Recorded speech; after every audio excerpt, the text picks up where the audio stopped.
પૂછાતા લસા ગુસા આધારિત દાખલા એટલે કે અહીંયા એક દાખલો છે કે 3/4 9/12 અને 27/8 નો લસા કેટલો થાય. તો આપણે સૌથી પહેલા આપણે એવું ભણી ગયા કે કોઈ પણ સંખ્યાના સરવાળા બાદબાકી કે લસા ગુસા શોધવો હોય કોણ કઈ સંખ્યાના તો કે અપૂર્ણાંક સંખ્યાના તો એના છેદમાં રહેલી સંખ્યાને શું કરવી પડે સરખી કરવી પડે.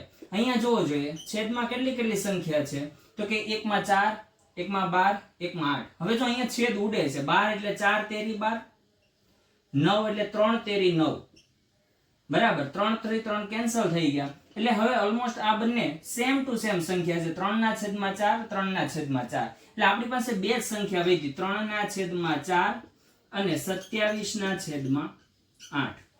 હવે આનો બંનેનો છેદ સરખો કરવો પડે. અહીંયા 4 છે અહીંયા 8 છે તો 4 અને 8 નો લસા લેવો હોય લસા લઈએ ને તો લસા આવે 8.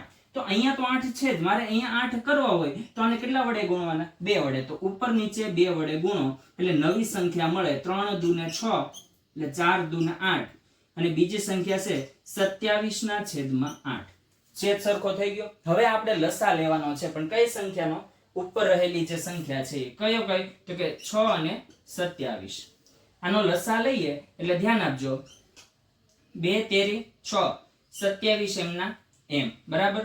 3 એકા 3 3 નવા 27 પછી 3 1 3 તેરી 9 3 એકા 3 1 બરાબર. તો આપણો લસા શું આવ્યો 6 27 નો લસા તો લસા આવ્યો 2 ગુણ્યા 3 ગુણ્યા 3 ગુણ્યા 3 આ લસા આવ્યો બરાબર. અને છેદમાં કઈ સંખ્યા આવશે 8.